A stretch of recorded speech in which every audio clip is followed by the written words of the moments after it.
Halo, selamat siang. Perkenalkan, nama saya Nova Berliana Nainggolan akan menjelaskan presentasi saya tentang profesi CPA. Di video kali ini saya akan menjelaskan ada 4 topik. Yang pertama adalah kantor akuntan publik, yang kedua adalah struktur kantor akuntan publik, yang ketiga adalah PCAOB, SEC, dan AICPA, dan yang keempat adalah standar auditing yang berlaku umum dan pengendalian mutu. Materi yang pertama adalah kantor akuntan publik atau KAP. KAP adalah organisasi dengan hak legal mengaudit seluruh laporan keuangan. Dan KAP tidak hanya memberi jasa audit, tetapi dapat memberi jasa lain seperti jasa pajak dan jasa konsultasi. Auditing yang baik mencakup juga pelayanan yang baik kepada klien. Auditing memainkan peran yang penting dalam masyarakat karena mengurangi risiko informasi serta memudahkan akses ke modal, dan bahwa kantor akuntan memberikan layanan tambahan yang bernilai tambah bagi klien mereka. Kantor akuntan publik dibagi menjadi 4 kategori kantor akuntan publik. Yang pertama itu adalah kantor internasional 4 besar. Kantor audit ini adalah kantor-kantor terbesar yang mengaudit semua perusahaan baik di Amerika Serikat maupun di dunia, yaitu yang pertama ada Deloitte, yang kedua ada PricewaterhouseCoopers, yang ketiga ada Ernst & Young, yang keempat ada KPMG. Yang kedua itu adalah kategori kantor nasional. Kantor nasional ini adalah kantor yang lebih kecil dari 4 besar dan berafiliasi dengan kantor di negara lain sehingga masih dapat bertaraf internasional. Yang ketiga adalah kantor regional dan kantor lokal yang besar. Kantor ini adalah kantor audit yang bersaing dan berafiliasi dengan asosiasi kantor akuntan publik guna berbagi sumber daya seperti sumber daya manusia ataupun sumber daya yang disediakan oleh kantor akuntan publik. Yang keempat itu adalah kantor lokal kecil. Biasanya kantor ini untuk mengaudit usaha-usaha kecil dan entitas nirlaba. Hanya beberapa klien dalam kantor akuntan publik ini yang memiliki kepemilikan publik. Dari 4 kategori kantor akuntan publik, secara umum kegiatan kantor akuntan publik itu ada 3, yaitu yang pertama jasa akuntansi dan pembukuan, yang kedua jasa perpajakan, yang ketiga jasa konsultasi manajemen. Jasa akuntansi dan pembukuan itu di mana laporan keuangan akan dilampiri semacam laporan oleh KAP yang disebut dengan laporan kompilasi yang tidak memberikan kepastian apapun kepada pihak ketiga. Yang kedua itu adalah jasa perpajakan. Kantor akuntan publik menyediakan SPT pajak korporasi dan perorangan untuk klien audit maupun non-audit. Bagi banyak kantor akuntan publik kecil, jasa ini jauh lebih penting karena sebagian besar pendapatannya berasal dari jasa perpajakan. Yang ketiga adalah jasa konsultasi manajemen. Jasa penasihat manajemen dengan menyarankan singkat untuk memperbaiki sistem akuntansi klien hingga nasihat menyangkut manajemen risiko, teknologi informasi, dan desain sistem e-commerce. Struktur kantor akuntan publik. Ada 3 faktor yang mempengaruhi struktur organisasi KAP. Yang pertama itu adalah kebutuhan akan independensi dari klien. Independensi ini memungkinkan bahwa sang auditor tetap tidak bias dalam menarik kesimpulan dalam laporan keuangan. Yang kedua adalah pentingnya struktur untuk memicu kompetensi. Kompetensi memungkinkan auditor melaksanakan audit dan melakukan jasa-jasa lain secara efisien dan efektif.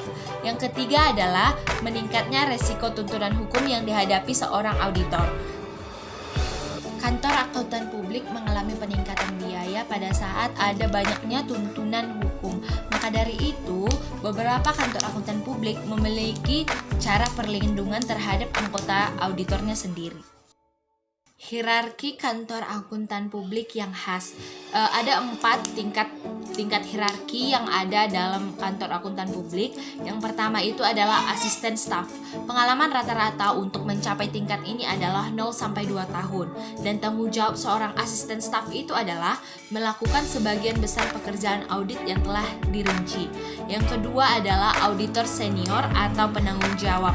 Pengalaman rata-rata untuk menjadi tingkat ini adalah 2-5 Dan tanggung jawab seorang auditor senior atau penanggung jawab itu adalah mengordinasikan dan bertanggung jawab atas pekerjaan lapangan audit, termasuk mengawasi dan mereview pekerjaan staf.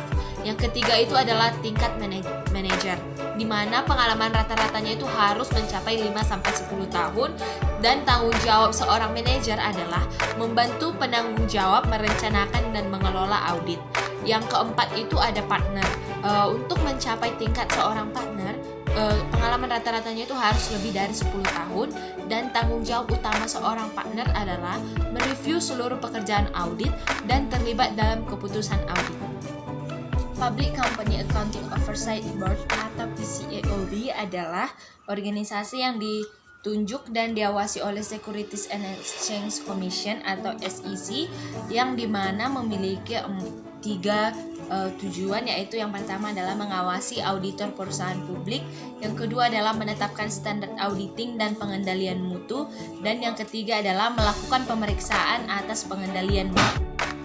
Securities and Exchange Commission adalah badan pemerintah federal yang membantu menyediakan informasi yang andal bagi investor untuk membuat keputusan investasi. Jadi SEC inilah yang secara langsung mengawasi PCAOB untuk melaksanakan 3 tujuan yang akan dilaksanakan oleh PCAOB. Yang selanjutnya adalah AICPA, yaitu American Institute of Certified Public Accountants, di mana ini adalah organisasi yang menetapkan standar dan aturan yang harus diikuti seluruh anggota serta akuntan praktisi lainnya. AICPA menetapkan aturan dalam 4 bidang utama, yaitu yang pertama adalah standar auditing. Auditing Standard Board atau ASB bertanggung jawab untuk mengeluarkan pernyataan atau keputusan mengenai permasalahan auditing bagi semua entitas dan perusahaan terbuka. Yang kedua adalah standar kompilasi dan review. AICPA bertanggung jawab untuk mengeluarkan pernyataan tentang tanggung jawab akuntan publik yang terkait dengan laporan keuangan perusahaan swasta yang belum diedit. Yang ketiga adalah standar atestasi lainnya, di mana laporan mengenai informasi keuangan prospektif dalam perakiraan dan proyeksi. Yang keempat itu adalah kode perilaku profesional. Commit on Professional Ethics dalam AICPA menetapkan penerapan perilaku yang wajib dipenuhi para akuntan publik atau orang-orang yang bersertifikat CPA. Standar auditing yang berlaku umum, yang pertama itu adalah ada standar umum, di mana di standar umum ini yang pertama, audit harus dilakukan oleh orang yang sudah mengikuti pelatihan dan memiliki kecakapan teknis yang memadai sebagai seorang auditor. Yang kedua, auditor harus mempertahankan sikap mental yang independen dalam semua hal yang berhubungan dengan audit. Yang ketiga, auditor harus menerapkan kemahiran profesi dalam melaksanakan audit dan menyusun laporan. Yang kedua itu ada standar pekerjaan lapangan, di mana yang pertama, auditor harus merencanakan pekerjaan secara memadai dan mengawasi semua asisten sebagaimana mestinya. Yang kedua itu auditor harus memperoleh pemahaman yang cukup mengenai pengendalian internal untuk merencanakan audit, menentukan sifat, waktu, serta luas pengujian yang akan dilaksanakan. Yang ketiga itu adalah auditor harus memperoleh cukup bukti audit yang tepat dengan melakukan inspeksi. Standar yang berlaku umum yang ketiga adalah standar pelaporan, di mana yang pertama, laporan harus menyatakan apakah laporan keuangan telah disajikan sesuai dengan prinsip-prinsip akuntansi yang berlaku umum atau GAAP. Yang kedua, laporan harus mengidentifikasikan keadaan di mana prinsip-prinsip tersebut tidak secara konsisten diikuti selama periode berjalan jika dikaitkan dengan periode sebelumnya. Ketiga, pengungkapan informatif dalam laporan keuangan dianggap sudah memadai kecuali dinyatakan sebaliknya dalam laporan audit. Yang keempat itu, laporan harus berisi pernyataan atau pendapat mengenai laporan keuangan secara keseluruhan atau asersi bahwa suatu pendapat tidak bisa diberikan. Pengendalian mutu sangat berkaitan erat, namun tidak sama dengan standar auditing. Untuk memastikan prinsip dan standar auditing tetap diikuti pada saat audit, maka kantor akuntan publik akan mengikuti prosedur khusus untuk memantapkan bahwa prinsip-prinsip tersebut tidak tertinggal dan secara konsisten dalam surat penugasan. Jadi unsur-unsur dalam pengendalian mutu itu ada 6. Yang pertama adalah tanggung jawab kepemimpinan demi kualitas perusahaan atau tone at the top. Yang kedua adalah persyaratan etis yang relevan.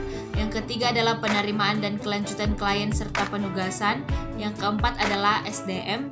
Yang kelima adalah kinerja penugasan. Dan yang keenam adalah pemantauan.